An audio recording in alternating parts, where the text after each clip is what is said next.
Hi there. Welcome back to InvestHer podcast. I'm Anne Ravanona, your host and funding friend, and I'm so glad you're here. InvestHer podcast exists for one reason: to share the real, unfiltered stories of funded women founders, investors, and ecosystem changemakers from around the world, and to give them the visibility and airtime they deserve. Because here's what we know. Women are building extraordinary businesses. Women and men are writing checks and leading funds that invest in women founders. And yet, their stories are still too often missing from the conversation. We're here to change that. Every episode, I sit down with someone who's in the trenches of building, funding, or backing women-founded ventures. And we talk about the real stuff, the pivots, the rejections, the fundraising lessons nobody tells you about, and the wins. Because there are plenty of those too. Whether you're a founder navigating your first funding round, an investor looking to do better, or simply someone who believes we need more women building, scaling, and investing in women-founded businesses, this podcast is for you. Now, I can't wait for you to hear this. Let's dive in. Not many people build a profitable company for 13 years before they ever take a penny of outside investment. Shena Brien did. And she did it in one of the most competitive, male-dominated industries out there, telecoms. Starting in a basement in 2010, in the middle of a recession, Shena and her co-founder grew IPTelecom through sheer focus, customer obsession, and a refusal to grow before they were ready. When she finally did go looking for investors in 2023, she walked into those meetings and interviewed them, not the other way around. Whether you're building something of your own, thinking about your next move, or just looking for a story that proves slow and steady really does win the race, this episode will inspire you. Let's get into it. Welcome everybody to our latest episode of InvestHer podcast. And I am absolutely thrilled to have with us today Shena Brien from IPTelecom. Shena is a trailblazer in Ireland and internationally in the telecom industry. She's laughing because she's being modest already before we even start, Shena. But I have to say it is a fact. And I'm delighted to have you with us today. Welcome. Thank you very much for having me. And I'd have to say I do smile because not so much trailblazer. I do believe that I've been in the industry so long that I suppose I had no choice but to be a trailblazer. So, thank you very much for having me today. Well, it's an absolute honor. And really, the whole objective of today, Shena, is for the rest of the world to get to know a little bit more about your story, the story of IPTelecom, what's brought you to here, and what's coming next. So we're going to kind of go through all of those things in our conversation today. With the objective really to inspire the next generation of women in STEM, women leaders and male investors and everybody out there to say, hey, look, this is a fabulous woman leader doing it. And we need to see more innovation and great women leaders growing their companies and scaling their companies. So with that said, let's go backwards a little bit. I want you to take us back to the beginning, Shena. Tell us a little bit about who you are and what has been your journey to becoming who you are before you set up a company and all of that. Oh, goodness. Okay. So my journey is background. I purely did electronic engineering in college. I think I have to start there. I can't start when I was a baby. I started doing electronic engineering. I always knew I wanted to do something technical when I left school. I didn't want to I went to a convent. My education was through a convent. So they didn't really know what to do with me. I did physics, but that was about all I could really do. There was no engineering subjects in my school, but I just knew that I needed to do something, computing, something. And this predates the internet. It's before the internet. Internet was just in labs at the time. And it was over in the universities in California, but I knew I wanted to do something in that field. So I did electronic engineering, one of 7 girls that started out of 120. Wow. And 5 of us graduated, which I think is really good testament to the girls as they were that I went through. And to be fair, I've actually kept in touch with them and they're all still working in different fields. They've actually moved away from what they started off with. I'm the only one that stayed true to my calling, I think. I've always been a very customer focused person. I guess when I was in college, I was doing summer jobs and whatever in bars and restaurants like all the other students, but I actually enjoyed meeting people. They weren't an issue for me. I actually wanted to provide them with a service. So when I started my career, it was a subsidiary of Aer Lingus and I was supporting travel agents, probably the best fun of any industry ever. It's a great industry to cut your teeth into. Wonderful people, very small margins. It was very, very tight for the poor people we were supporting. And it was, obviously this was in the early 90s. So, you know, money was not exactly flush, but I got a great opportunity in there. I was working shift work. I was working networks. I was fixing all kinds of stuff. I had a screwdriver. I had a bit of a rep for leaving equipment back in the office when I was going off to do sites. So that was kind of funny. But it taught me a very valuable lesson. And, you know, in those very, very early days, I used to have a checklist, and I would tick off equipment that I was bringing. So, you know, every job I've done along the way has taught me something. I worked in the UK for 4 years. I didn't do the normal journey. I didn't go over, work forever, and came back. But, you know, there was a recession on here. It was very hard to come by jobs of any value at that stage in Ireland. So I moved over to kind of kickstart my career. And I was very lucky to work with an amazing man, Phil Innes, and I have to give him a kind of a shout out. He won't be listening to this podcast. He's well retired at this stage. But he really encouraged me. As a woman, really encouraged me. I was the only woman in the team. And he put me front and center. And he basically gave me the mentorship I needed to have that confidence. And, you know, Phil's background, he ran a barrow in a market, in a street market. Again, that customer thing, I got it from a very, very young age in my career. So I had that the whole way through. And then I'm going to fast forward. I guess a couple of things happened to me that kind of put me in a position where I thought, right, I'm going to have to do this myself. The first thing, and I'm not going to mention the company because I'm still very fond of this company and we still deal with them. A company I was working for as a pre-sales engineer made me redundant. It was a heartbreaking thing. It absolutely rocked my world. I was so happy in the job. I loved what I was doing. I loved the people, still do. They're still amazing people. Made some great friends in there.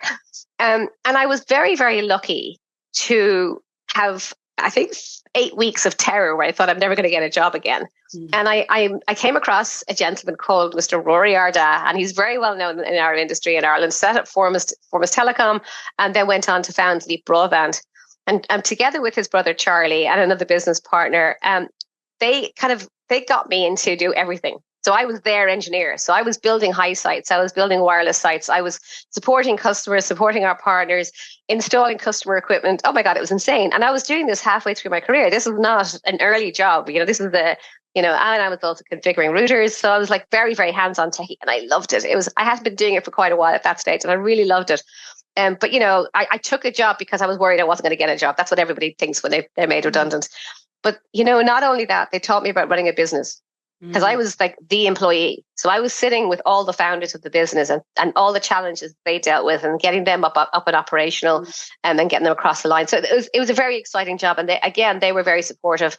So in that job, I met my co-founder, so Brian Chamberlain, who was one of my partners. So I was supporting him and when he was installing for his customers.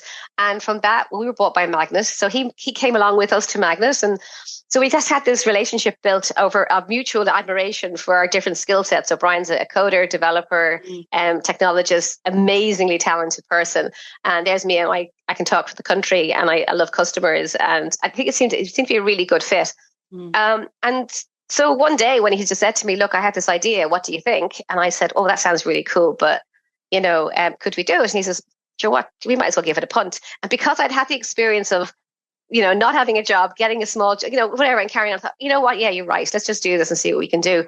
And our goal really in the early days was, if you go back to, I suppose, I guess Blueface would have been the trailblazers of our industry. I can say that. I can talk about them because God love them, they're no longer around. But we kind of figured what they were doing was good, but that we knew we could probably do it better, and also we could bring it to the customer. I think people a bit more about Blueface, because if people don't know, if they're not in the industry, they may not know them. Okay, so sorry. So Blueface would have been the first. Everybody knows about telephone calls and how you make a telephone call. You use a telephone line and you make, you know, there's copper wires coming into your house. That's how you make a telephone. For businesses, those pipes are actually a bit bigger, you know, so you've got multiple calls you can make at the same time. And that was traditional. It's costly. It was expensive because there was only one company at the time in the country that was there who was actually laying these bits of wire. And broadband had just started coming on and just started improving. So the key driver to this was broadband technology getting better. So it becoming digitized. So Blueface would have said, right, Blueface went out and they developed a SIP solution. So SIP is basically, it's almost like you're taking a copper wire and you're making it digital. You're putting it across internet, you're putting it across broadband lines. And they were developing phone solutions for businesses and residential customers over these lines. So again, fast forward a couple of years, when we came along, things have improved to the extent where we were able to piggyback on the, if you like, the knowledge they had spread out to customers. So basically businesses were now able to get using their broadband line, which they're going to be paying for anyway, they were able to use it again for their phone service as well. They didn't actually have to have multiple lines in, so they were saving money. We started IPTelecom in 2010. So if anybody can remember 2010, it was not a great year for the economy. People were going out of business. So what we started off doing was keeping people in business. We were going to them and saying, get rid of all your phone lines, just keep your broadband line. And we will give you your phone service. We'll deliver your phone service across your broadband line. And we cared. At the end of the day, we actually cared about these businesses. They were really struggling. So for a lot of them, they would have had one-off deals. In the early days when you're trying to get customer numbers up, it's like, okay, so what can you pay us almost, So we firmly believe that we could do it better, just from a customer perspective, because we've always, and to this day, we are a customer-centric company. First and foremost, that's what we care about, even if it's the customer of our partners. So we have a reseller model. So even if it's an indirect customer, we still care. We care about our partner. We care about their exposure to their customer and how it feels. So that was how the journey. That was how it got to where we were. So yeah, we started off in a garage or in a basement of a house. So, one of our houses, we used to get together and work on getting customers on board. And we didn't have the cash to rent an office, and then an opportunity. But how did you do that? I mean, because did you then just practically, if it was yourself and Brian, you were then piggybacking on the Blueface technology, so you were kind of so Blueface. How did you? No, so Blueface had set the market. We had nothing to do with Blueface. I mean, to be fair. They had set the idea of there being SIP technology was available, that we were able to do this. Okay, so we didn't have a budget for marketing, so somebody had already done that for us, created an environment where potentially we could go out and set this up. So basically, we had equipment in a data center. That's all we could afford to do. Is we both pitched in a bit of cash. This is for the founders out there. This is what you're going to have to do. You're going to have to either get a car loan and put it into the business, or do something. Just raise whatever capital you have. Friends and family, which is what everybody always talks about. I did approach my brother. I remember this at the time very, very clearly, and he regrets not doing it now. But he was probably the only one in my family who had any spare cash at the time. But so it was a friends and family thing, is give us some cash. They were supporting, obviously partners were supporting us, with earnings. So we were actually able to do this without actually earning a salary. So we had equipment in one data center. So a data center is where all these clouds, everybody talks about the cloud. So all our cloud was in one data center at this stage, on secondhand equipment. And I hope our current customers who have been with us as long as they have don't realize that they still have a great service. And our big thing, so we had two things: customer centric and zero downtime. We did not want to have a service at no downtime, and it's very hard to do that when you've got one data center. So our biggest priority in the early days was to have a stable network, to basically roll out to two data centers and have some failover. So I know I'm getting very techie, but there is a growth to our business. So every time we had a bit of cash, it went straight back into buying new equipment. In the early days, we weren't bringing in new people into the company. We got an opportunity to trade for office space. So we went into a managed office and we looked after their IT. And they gave us a great reduction on the space we had. And that was in Leeson Street in Dublin. It was a brilliant location to have. It was absolutely fantastic. And I always talk about Paul and how great he was and very generous he was to us in our early days. He's still a customer. He's an amazing customer. So that was how we got started, really in an office as grown-ups, still just the two of us. Brian was doing the development, network build and tech support. And I was doing the customer service, and I was the one that was going out to customers and crawling around under customers' tables and installing phones and stuff. So, So back in those days, it was very, very much get your hands dirty. But oh God, it was lovely. I mean, it was just, we were doing it for ourselves. It was just so exciting and just so brilliant. You can tell. What I love is, first of all, for those who are listening, you cannot see her face is lit up as you're speaking. It's beautiful because you can tell the passion, and you can tell you absolutely loved it. It wasn't like, oh, I have to do customer service and I have to get on my hand and knees and install this stuff. You're like, let me at it. Sorry, keep going. Yeah. And we're still there today, to be fair. If somebody wants me to go out to a customer today, I have no problem crawling into their tables, No, but that's the fun. That really is the fun part of setting a business. The early days. And, if I was going to give somebody some advice now, I would say enjoy that phase. Take the time to step back and think about it and smell the roses, because that does change, and it does change relatively quickly. If you're driven like we were, we knew we were going to grow, and we just needed to manage our growth. And again, this is all self-funded initially. So we had an opportunity to partner. Again, no money. We had the opportunity to partner with somebody who was really good at sales. because we couldn't sell. We were contacting people we knew would buy from us. They were contacts, they were old friends, they were people that we had worked with in the past, and we were building up customers. And then it was word of mouth pretty much. We weren't advertising. I think we had Google ads, a very, very small amount of Google ads initially just to get us started. But it was literally like when we got money in, it went back into the infrastructure. So we finally had an infrastructure that was in 2 data centers. It was a little bit more, we knew it was more resilient. We weren't going to have failover, and we could stand over our zero downtime. I mean, that's something we've always been very, very strong about, zero downtime. So from a two-person company, it was interesting. But lots of late nights and lots of working around the clock and weekends and everything else. So, I mean, that's a story I think of every founder, every startup is always the same. And it's just good fun. That part of it, probably not so much fun, but we knew it was going to get us to the next stage. So we went into businesses with this outsourced salesperson, and then things really started to grow. So we started to get the numbers of our customers started to generate. And then we hired our first employee. And our first employee is still with us. I'd love to tell the story. He came into us, I think he worked with us for 3 hours a week. And then it was 5 hours a week, maybe then one day. And as we had money, we could pay him more, and he came in for more. So he was our billing guy. He was the guy to make sure that we did the billing, and we made sure that the money was coming in and everything. Oh, it's another tip for everybody. If anybody's had the service industry, we had this thought from day one, and that is that we don't have the time to sit there and chase for money. We were offering a service. It was a utility. So it had to be paid for by direct debit. And it would have killed our business if we hadn't had this, because we were too small. Yeah. So we were very lucky to get the support from my local bank, and they gave us a direct debit facility. Not every company gets that, but it's worth putting the effort in and getting somebody who knows numbers and who knows the financials and knows your business plan in order to assist you to get that, because that will make a difference in our business anyway. In service industry, it's a have to have. So we had that from very early. So the money was coming in. So it really was a case. We had very little bad debt. Still don't have very much bad debt because of that. And so we were able to grow, and every penny we were getting in, we were reinvesting again. So suddenly they went from 2 to 4. And then the company just grew, and it grew organically. When we had money, when we could invest, we actually invested and we grew. And that was great. And we moved a couple of offices. We kept on moving offices every 2 years. So we kind of go from, I say, the one room in Leeson Street to, we call it the Red Room in off Jamestown Road, which basically had red carpet. So you had red all over your shoes when you came home. That was an interesting place. Again, very cheap. That was 200 quid a week it was costing us. It was nothing. It was really huge space. So that was amazing. And then we got our first leased office, and that was in Park West. And I think we kind of felt once we got to Park West, we were sort of home. We really liked the environment. It was a good location to get to. They have a train station. So again, when you're hiring your first employees, commutability, if you can't be in the city centre, which it was insane to think of growing in the city centre for us, to be fair. It's really important to have easy commutability for younger staff, because you're going to be bringing in customer service people and support.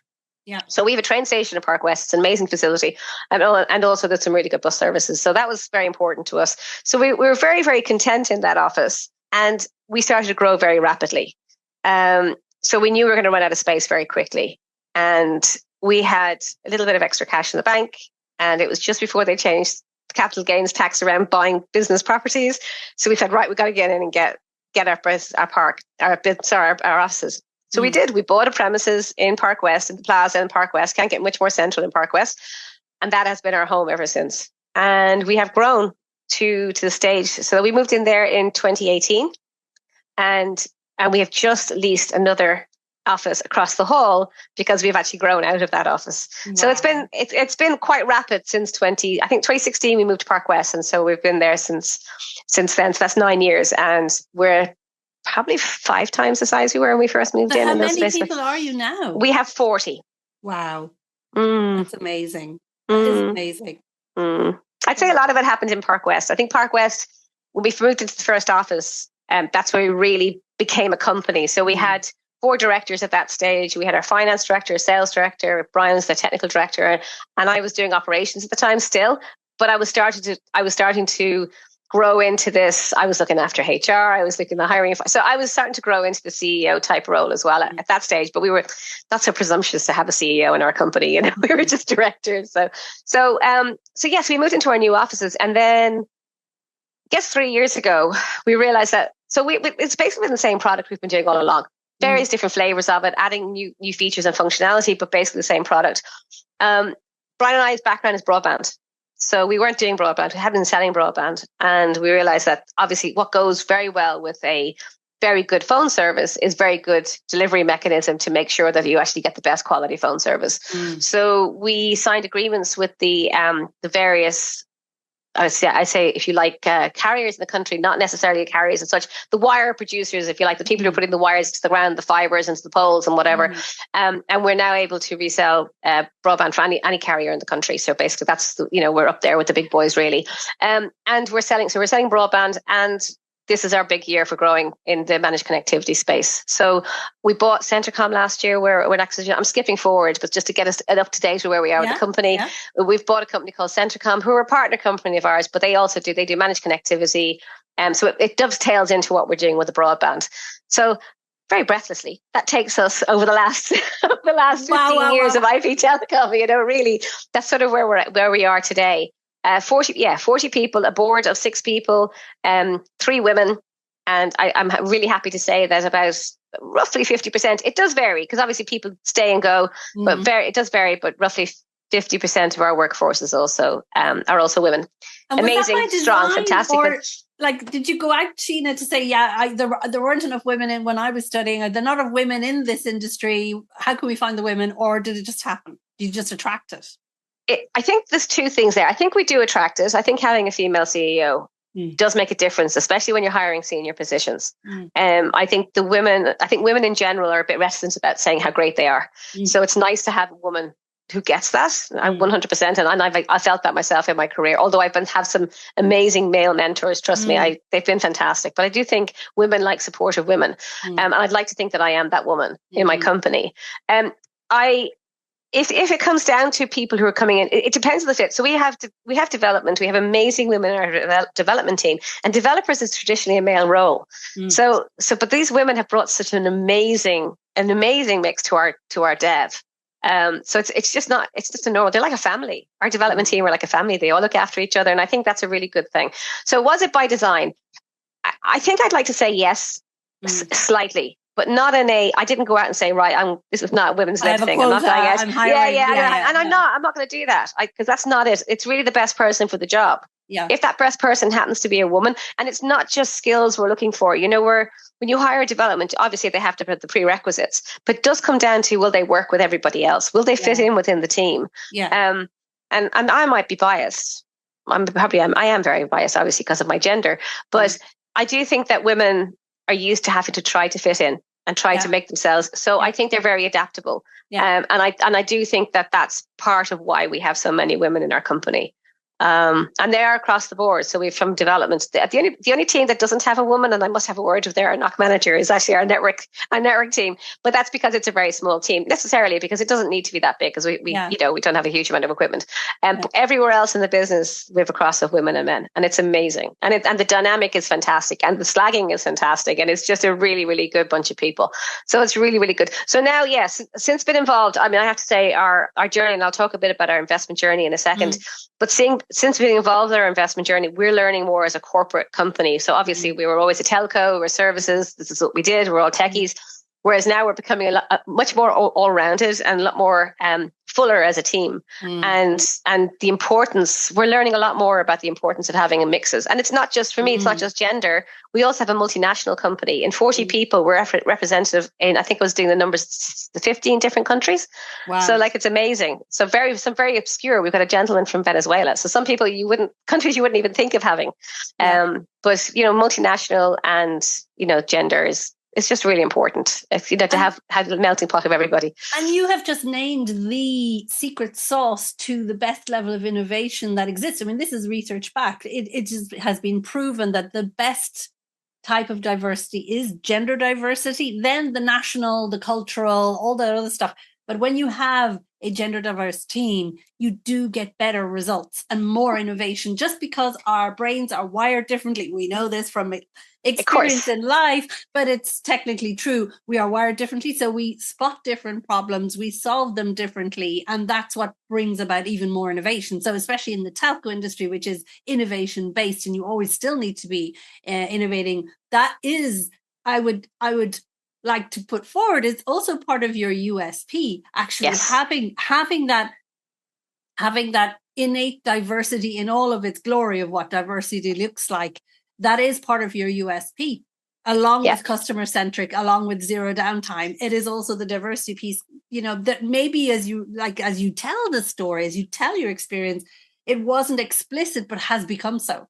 And, that's, I'm sure if somebody walks in, obviously from how you're describing, if somebody walks in now to your offices, they would see that diversity immediately. They will feel the bantering, as you say, and that really good atmosphere that comes from the culture that you've created, that you and Brian have created, because that's where the corporate culture comes from. It comes from the leaders. So you being so happy and pro diversity, especially in these times, we won't go down that road, but it's like it's very challenging at the moment, but that's where it comes into play. Thank you for that really fantastic roller coaster journey of IPTelecom. So now tell us a little bit more about your funding journey. How was that? So you said you both set up the company, whether it was savings or whether it was going, and tell us the journey from there. And then did you take external investors, and how did that go? Okay, so we actually, because we were selling and because we were actually successful, we were very successful. So we were able to self-fund for an awful long time. And I think I mentioned about the broadband. I think this is obviously the turning point for us. We got to the stage, we knew we were always going to be good at what we did. That was kind of a given. That was you talk about innate knowledge. I mean, that was our innate knowledge. We knew we were good at what we did. So we just needed to make sure that everybody knew about it. And once people became aware of who we were and what we did, we actually, as I say, we continued to grow. We haven't had a dip at all since we were continually making, increasing our revenue year on year. So we always had money in the bank. We never had an issue with finding money to pay for something, but we really wanted, we have a vision to get to the next level. And I think that was the thing that was driving us at this stage, is like, we still got the story to tell. We are the best telco out there. We still want to tell people this is how it should be done. People should care about their customers, and we want to tell everybody this. We want to make sure that we're one of the large guys. We don't want to be, we don't want to be the mid-level telco that everybody knows about. They're really, really good. We want to be out there selling with the big guys. So the only way we're going to be able to do that is actually get some funding and grow rapidly and grow properly in a structured way, not organic. Make sure that we had plans for the future, and the consolidation of our ideas of what we were going to do with respect to with respect to the broadband and the voice and the managed services. We're pitching ourselves to be up there with the top 3 in the country, and at that level, as a small company, it just wasn't gonna sit. So we needed to grow in every which way, and the only way we could do that was by inviting a partner on board to fund us and to allow us to grow in a shorter space of time. I mean, we've done it over the last 15 years, so it was quite steady. It was steady growth, whereas now we need to leapfrog. So we were very lucky. We brought in David McNeely, who's our financial director, joined us in, I'm trying to think, it was probably 2016 at this stage, was before we moved into our new offices. And David's got a vast amount of experience in running businesses. And he had brought along the company that was PKF at the time. They're now Azets.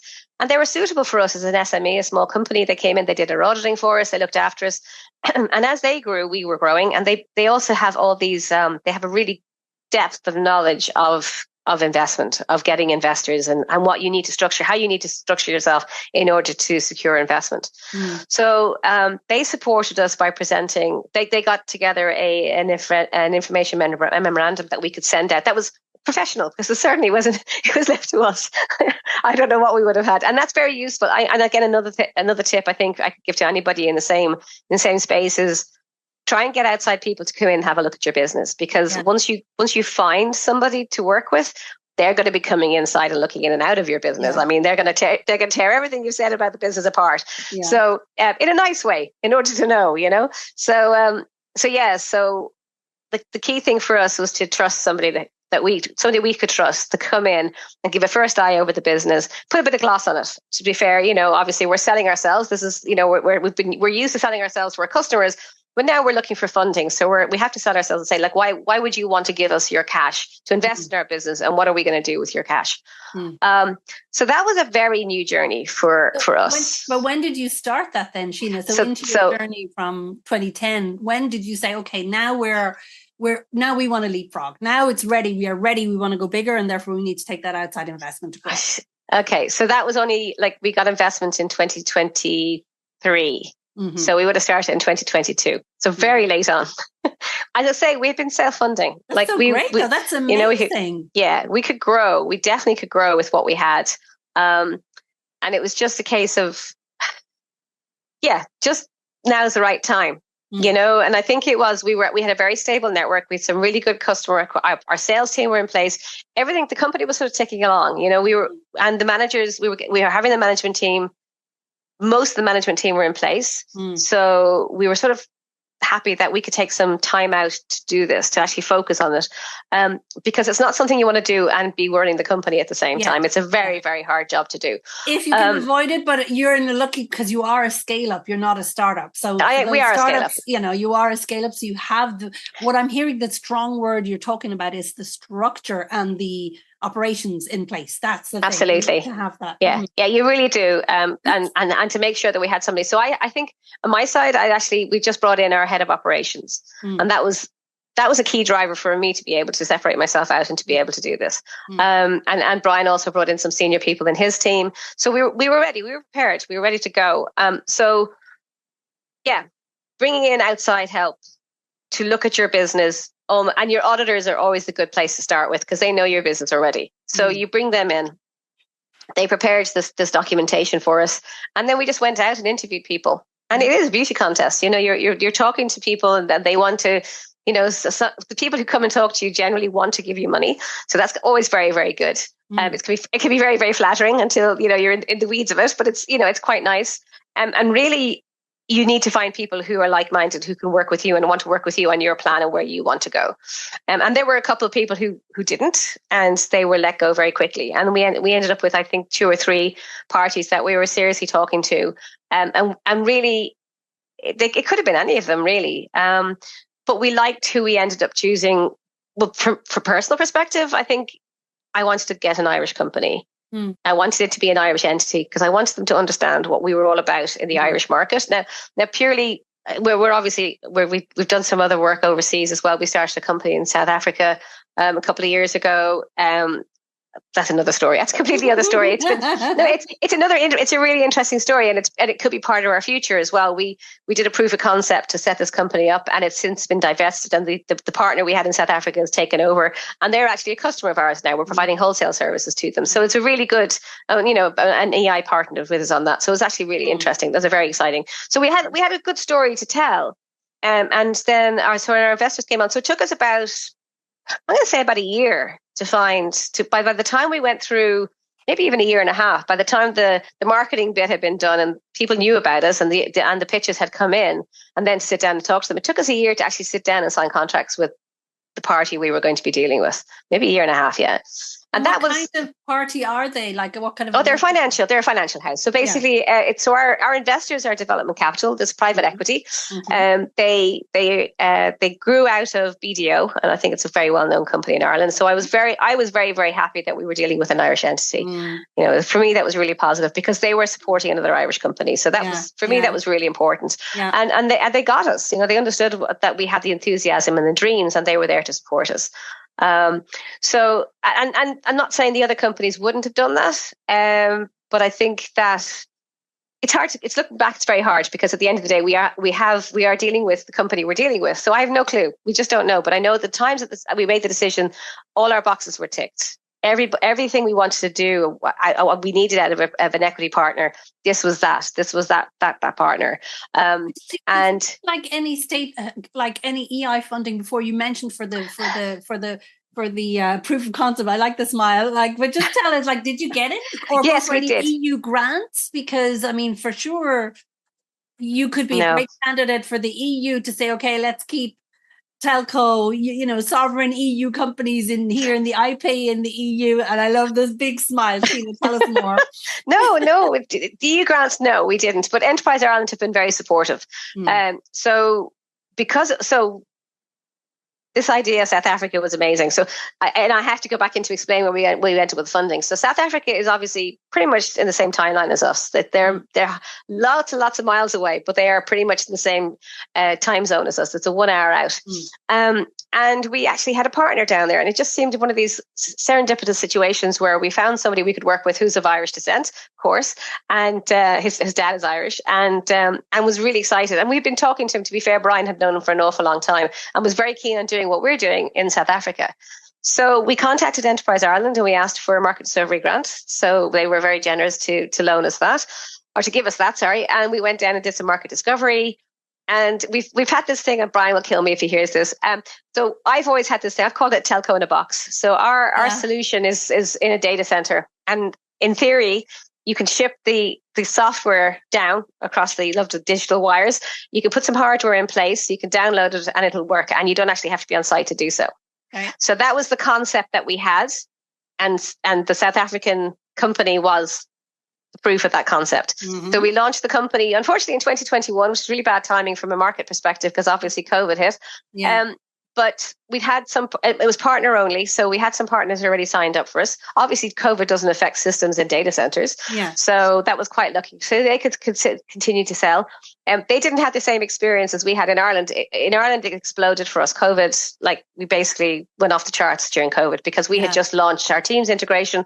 So it was it was huge. We were ready for COVID. We had just finished our business continuity plan, not knowing this was coming down the line. Wow. We'd changed everybody from using desktops to laptops, literally, I think, the month beforehand. Wow. And that Paddy's Day, it was literally, whoa, all the kids, all the guys in the office, what are we going to do? It's like, see those new shiny laptops? You'll pick them up and you'll go home. Yeah. And if you don't have broadband, let us know. We'll get broadband installed for you. So we carried on. And that weekend, that Paddy's weekend, the phone started ringing and they just did not stop. It was constant for about 3 or 4 months, constant. We hired more people, we grew the company. So that would have been an injection on what our trajectory was, at that stage. It really, that assisted that year, huge. It had a converse dip the next year, but sure, that was just people going, phew, we survived, So South Africa was very, very different. They just locked down everything completely. People weren't trading, businesses closed. It was insane.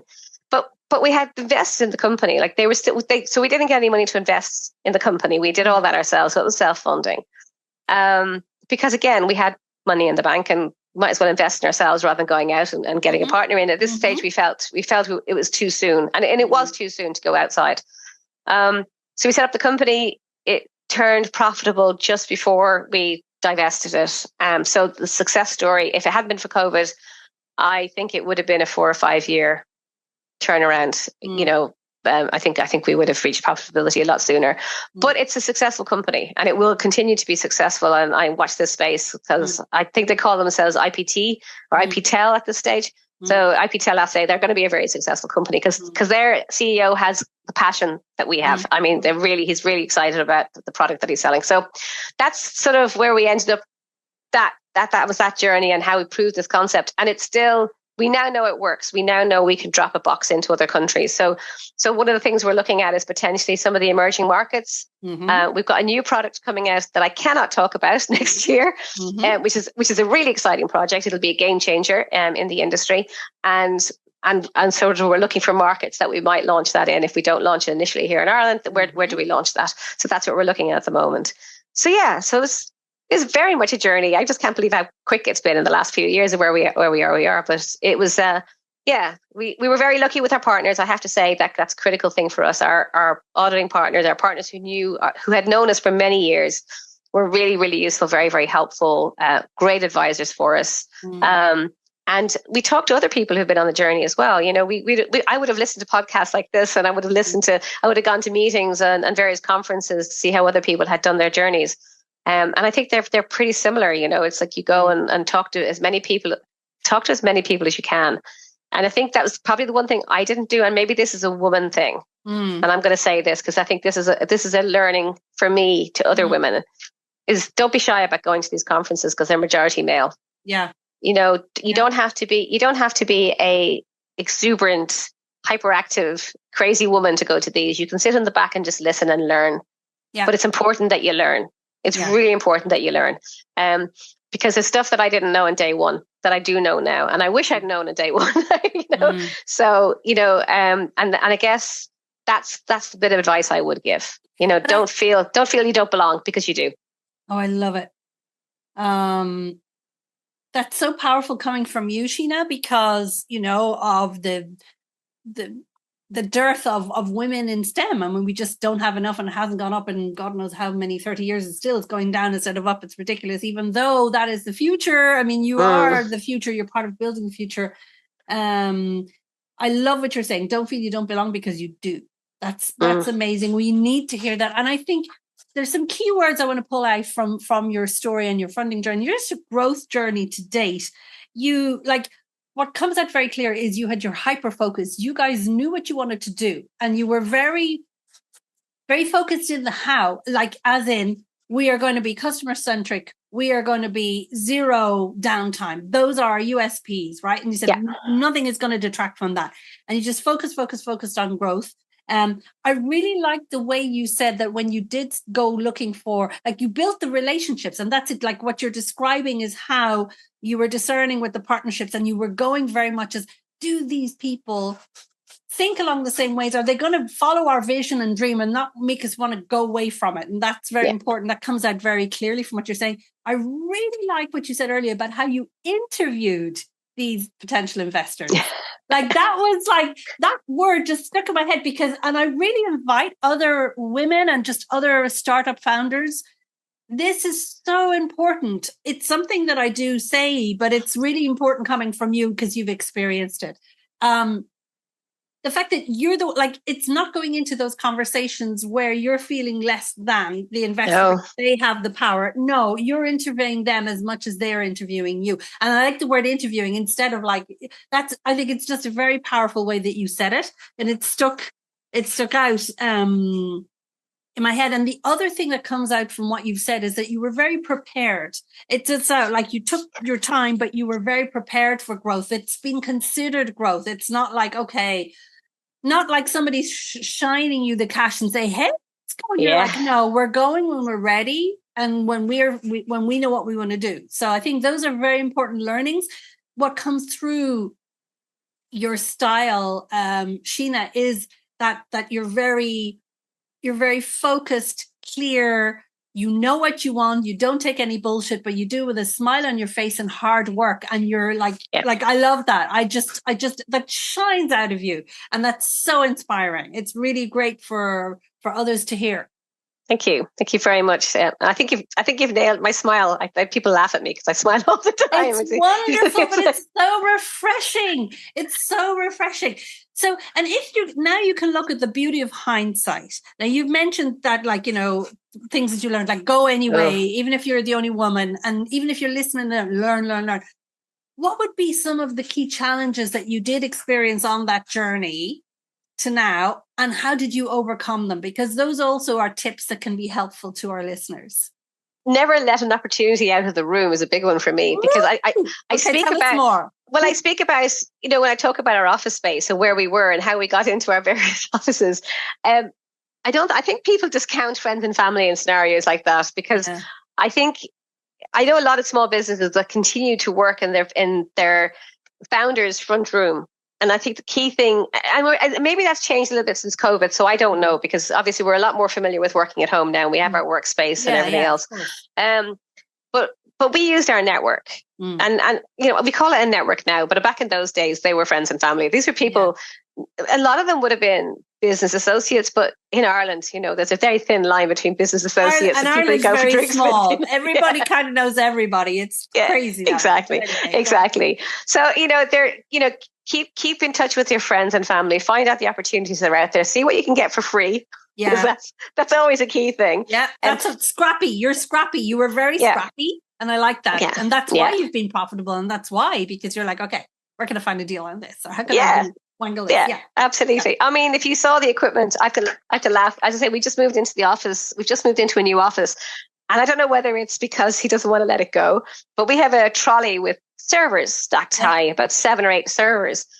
And they have been in Brian's office since, it's got to be 3 years since we moved into our new offices. And I said when they moved into their new office, this stuff had to go. I think it's an emotional attachment because I have a funny feeling this is part of our original network, So it's like, so we bought secondhand. We bought off There are reseller markets out there. So in our business, this is something you would do. And there are also resellers that sell secondhand or refurbished equipment. So refurbished PCs. You don't have to have, thousands of millions of euros in the bank to set up your office from the best equipment. You can get it secondhand and it can work. Outsource your IT. You do not need to have somebody in your office who knows how to do the IT, and it's really cost effective. Yeah. Outsource your HR. That's what we've done. Outsource your HR until you have money and people to actually warrant bringing it in-house. Yeah. So, but outsource, it's outsourced at the right price. I mean, don't be outsourcing stuff just because you think you should need somebody. HR is one thing I would say to you. That's a lesson learned. It's been a hard lesson learned for me. Not in a really bad way, but just in a get advice. Yeah. Don't ever take a pitch yourself. Don't ever think you know it.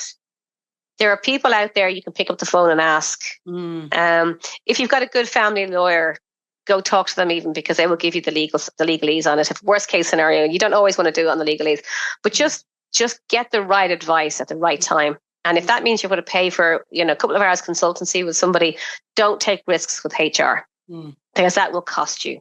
Yeah. So we've had an employee handbook so we're in business 15 years this year, and I've had an employee handbook probably for 8 of those. And I told you we grew up very slowly. I think once we had more than 10 employees, we had an employee handbook, and that's my Bible. That's basically, that tells me everything I can and can't do. And if it's not in the employee handbook, I can't do it. And teach your managers this as well, and bring them into it very early on as well. But get the right advice. It doesn't always have to be expensive. You might build your circle, build your network. You might have somebody in your network who does HR, and they might be able to do a consultancy for you for a couple of hours. Like that's the kind of stuff. Yeah. And I think that's such wise advice, because there's nothing more expensive than the wrong hire or keeping somebody too long. Go before, and it's, there's an opportunity cost or loss to it as well. They know it. Yeah. But if you had somebody who could actually do the job better, you would be saving time, money and energy, et cetera, et cetera. So you can't tell in an interview, no matter how good your interview is, even if you do psychometric testing, you get people who are very, very good at those tests. And you cannot tell until somebody's worked with you for a period of time and has come across every single eventuality they're ever going to have to deal with, that they're the right person, the wrong person. So you will, at some stage in your career, come across a stage where you're going to have to let somebody go after their probationary period for a very good reason. And it's going to take you a long time to do it. Do it right. Do it slowly. Take your time. And please remember that the person you're trying to exit is not a bad person. Just they've got, right, you know what I mean? Just they're not the right fit for you. Absolutely. So So that would be my biggest bit of advice, really, is the HR thing, I think. Yeah. Okay, so now I want to talk, as we kind of come to the final stages of our conversation, let's talk a little bit about the future. Now, you've mentioned you have a new product that you can't talk about now, but what are your plans for the company moving forward? Shena, where do you see IPTelecom in the next 5 years? That's a real HR question, isn't it? But never been asked for the company. So we're taking ourselves to the next level. So coming into this year, last year, 2024, we had some goals, and a couple of goals were we needed to get ISO. So we didn't, not doing things by half, really, and IPTelecom. Not doing things by half. We decided to do 2. So we did ISO 27K1 and we did ISO 9000, and we got both of them inside 9 months. Amazing kudos to my amazing team. Absolutely worked so hard, and we got it. So that was our goal, because we need to position ourselves higher up the food chain. So we deal with an awful lot of SME customers and high-end SME, and we have really good quality enterprise customers. So the products we develop are suitable for everybody, from the small entry level to the largest possible corporate or international company you can get. So our goal for the next 5 years is to basically be the company to go to SME enterprise going forward. I have a personal vision, and I'm trying to instigate this into my board, because I think this is a really good vision for us. There are very few telcos in Ireland that do things right. Very few. Okay, I mean, I'm not knocking my competition, because they've all had their flavors of nobody does everything right. They all have different flavors of what they do right. We still believe that we do the best, and we do it right. I want to step us up, and I want to be up there with the big boys. So I want to be, as I mentioned, I want to be in the top 5 in this country, numerically, obviously revenue wise, as well as customers, as well as, I want to be I'd like to be the first choice for most people when they're talking about the telecom solution. And if we don't fit, we don't fit. But I think third choice would be better, but I want to be one of the top 5. And that's my goal for our investment. I'd like to get us at that stage from when we got our investment. And, you know, there's definite, you know, plans afoot. That's all I can say. Yeah. That's good. And so what would be kind of your parting message to our listeners today, Shena? If you had to kind of say, okay, wrap it up in a nutshell, what are your key messages that people should retain? People in general, go for it. If you have an idea, just try it. What's the worst thing that can happen? You can fail. Mm-hmm. That's the worst thing that can happen. The worst thing that can happen. People say that you have 3 businesses and the third one is successful. 2 failed businesses before you have a successful business. I was really lucky. I had 1. And it was a success, but I had an amazing business partner. So, you know, I give all my kudos to Brian in that respect. So just go for it. It's the worst thing that can happen. Lean on friends and family for support. Don't be timid. And I said it already, you know, you belong here. If you have an idea and you feel passionately about it, you will not fail. I've even got chills on that one. I promise you that if you have enough dedication and you believe in your product, you believe in yourself, you will not fail. And it helps to have somebody along with for the journey. So you're not doing it on your own. Yeah. I love it. Yeah. Oh, it's been great fun. Wow. You're giving me the chills. Do you know what I love, Shena, is every time I have a guest on the podcast, I always walk away saying, I needed to hear that message today. Like, it's true in every guest that I have, there's always some nuggets in there. And it's just absolutely fantastic what you're sharing with us. There really are nuggets. And I just want to say again, thank you for sharing your wisdom, for being who you are, for being the go-getter. I mean, you have this amazing energy. And I love that you love your customers and you love the quality. You want to make sure you give them the absolute best, and that shines out of you. So I say to you, my invitation to you is in 5 years, we have before that, we should have another conversation, we should have another podcast episode, because that's fine to do several ones with the same guests, because it's always good to see the trajectory.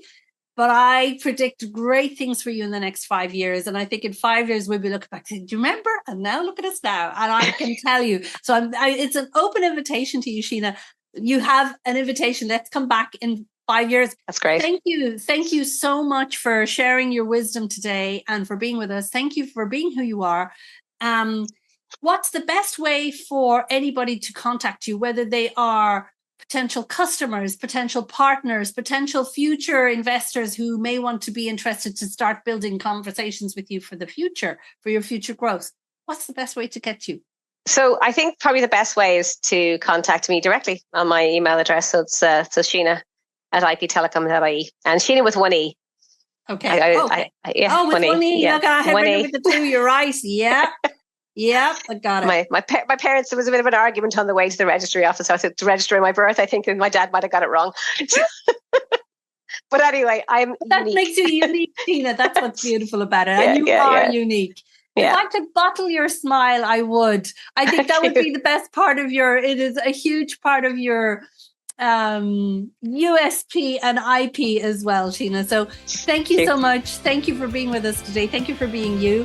And the very best of continued luck. As I say, I can't wait to see the next stages. This is so exciting. Thank you, Anna. I really appreciate it. Take care. Bye-bye.